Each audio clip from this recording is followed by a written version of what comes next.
Hello, everyone. We are joined by Keiko from NRG coming in after their win today against MIBR in a very exciting game. So, firstly, Keiko, congratulations on the win, especially that map 2 coming back from the 10-2 scoreline. I mean, I know you guys have done it before, or at least NRG has done it before, so you're in good hands, but just wanted to ask you about the mentality behind the comeback and how exactly the atmosphere was. Um, I don't think we were. I mean, we were pretty. There were some pretty close rounds on Breeze defense. Not gonna lie, and that map is. I don't know. It's so difficult on defense, just like for both sides. So we were kind of like. I don't think we were stressed. It was just like. I mean, we just knew that's just how Breeze defense is. So we were kind of like fine. And like when we play attack, Ethan had some really good calls and we had some really good set rounds and stuff, and we kind of just snowballed the half, and it was the exact same thing that we experienced that they experienced. You know, it's like impossible to hold, and it's so hard to retake on defense that it's just a hard map to play. Fair enough. And of course, on Summit, you guys really had a great performance. I think it's one of the first times we're seeing it played as well in America. So, my question to you would be about like the team comp because you guys are running the double innie, and what's kind of like the thought process behind the team comp and how you structured the way you play the map. Um, I mean, the reason why we played the comp is just the fact that the map is pretty attacker sided as well. Hmm. Not gonna lie. Um, you get full mid control instantly as an attacker with one smoke, and the defenders can't really do anything. Closing the door on mid is super important for the defenders and just being able to block them. So we had Brim for the molly and the three smokes. By putting like one smoke, you can like hit the other side after making a mid question mark. So it's like a very poppy comp on attack, and it's very good to hold sides with on defense with the three Brim smokes. When you hit sides, we had flood smokes everywhere and stuff like this to help out anchors because it is pretty attacker sided. And yeah, we were kind of feeling it, so it was good. 100%, especially after winning that comeback game, it definitely was like a very exciting best of three. So, talking about NRG in particular, I know that it's been a bit of a rough year in terms of winning trophies, but overall still good because you came second at Santiago and you were also able to come second at EWC. So, how are you guys looking at champs, especially since you're one of the teams that is very close to making it through circuit points? I mean, we're just focused on getting there right now. Not gonna lie, we're in a pretty. It's not a great spot and it's not a bad spot. We're kind of like in the middle right now, just because I think we're third in points or something like that, and we just need to make it there. So that's what we're focusing on week by week. So thank God we won today, and just focus on next week. And I don't think we have a goal for champs yet. Obviously, I mean, obviously you want to win, but you need to make it there first. So we're just focusing on just getting better, like fleshing out our map pool a little bit and getting rolls down. A little bit of trying to figure out the roles a little bit. So yeah. Talking about roles, I mean, you're probably one of the most flexible players in the team. So, in the current meta, how do you think, what roles do you think you'll mostly be playing, and how is it kind of affecting you as an individual?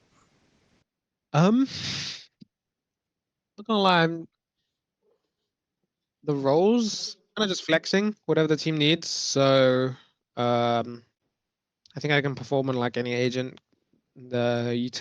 As long as there's a less supportive agent and I can just focus on shooting, I think I'm fine on any role on any agent. Like besides like initiator, I would say like I'm not very good initiator, but I think on the other roles I'm fine. So I kind of flex for the team. And whatever we need to play, I play it. And playing like third, second entry is probably like the best for me. So I mean, we have one map I'm playing Jet hard entry and Sprees. So yeah, just playing whatever to be honest, and just it's fun. Not gonna lie, having new agents to play every single day. So it's good. So, as a flex player, what do you think about the current meta, the recent patches, the outlaw nerf, you know? Um, I hate Neon. It's I don't know. It's just the most.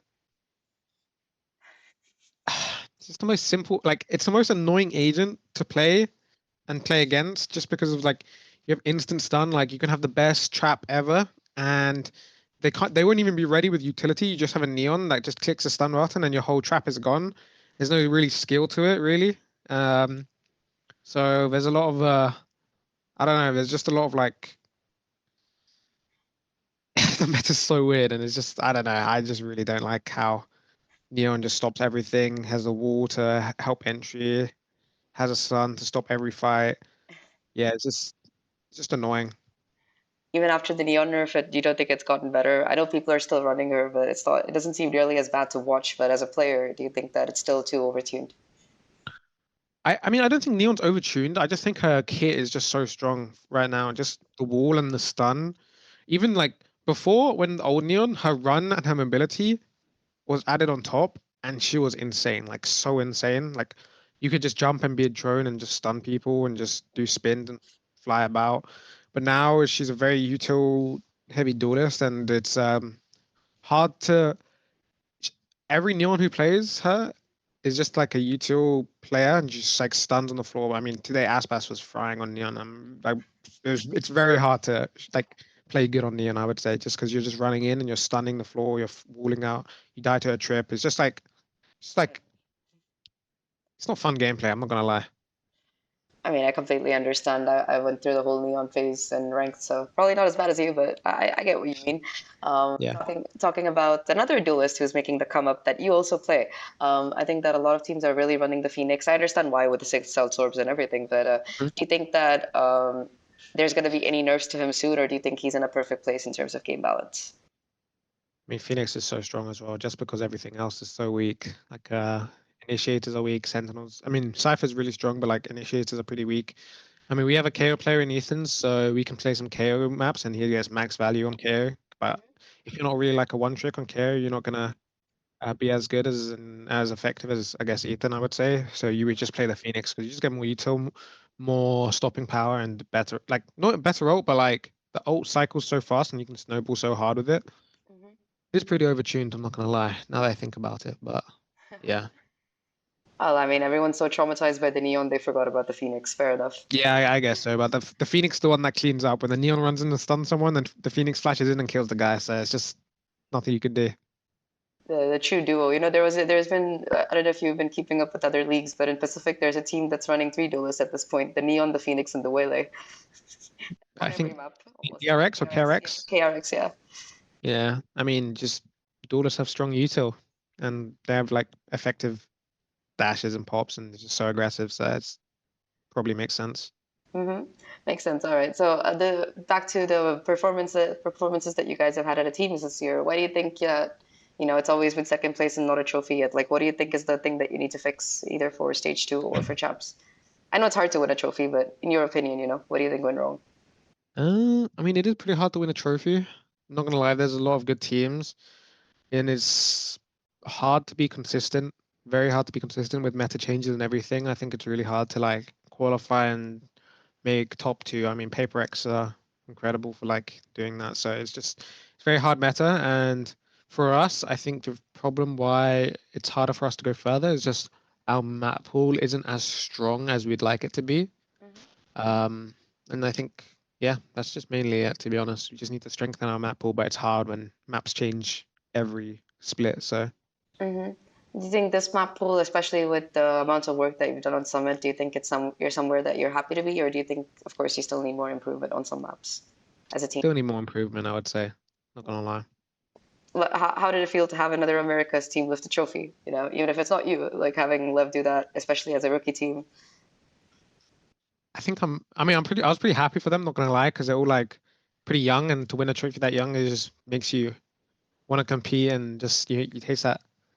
It's just like I was pretty surprised when I thought Paperex was gonna win just because they had so much experience, but Lev looked so good, and I was really happy for them. Sato got his trophy. Neon looked amazing as well in Chamber, and like playing these other agents. It was a really good run from them, to be honest.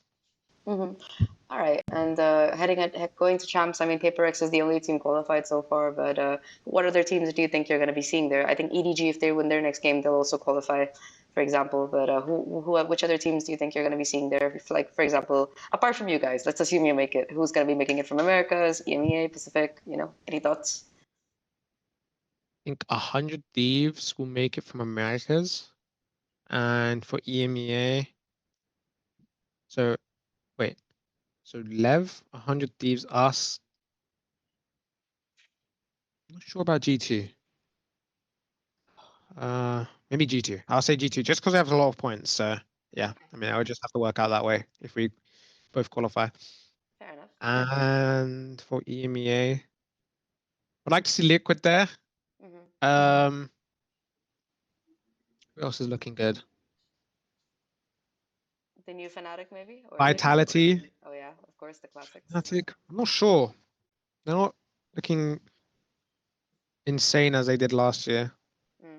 So Vitality, Navi, Liquid, and BBL. Oh yeah, I forgot about BBL. That's it. As my And for Pacific, competitor. I have no idea. You don't know? Okay.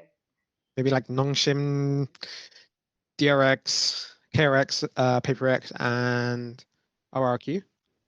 Argue, okay. Yeah. What about Full In Sense? China, like Any opinions about Full Sense and Frost after all the full sense. Mhm. I have no idea. I don't. It's hard for me to watch the other regions. Not gonna lie. With your schedule? Yeah, that makes perfect sense. Anyway, last question before I let you go. Phantom or Vandal? Vandal. More and more people are saying that. I know everyone always like sims for the Phantom, but it's nice to hear more Vandal enjoyers. All right. Anyway, thank you so much, Kiko. Congrats on the win again, and good luck for your next games. Thank you. Bye.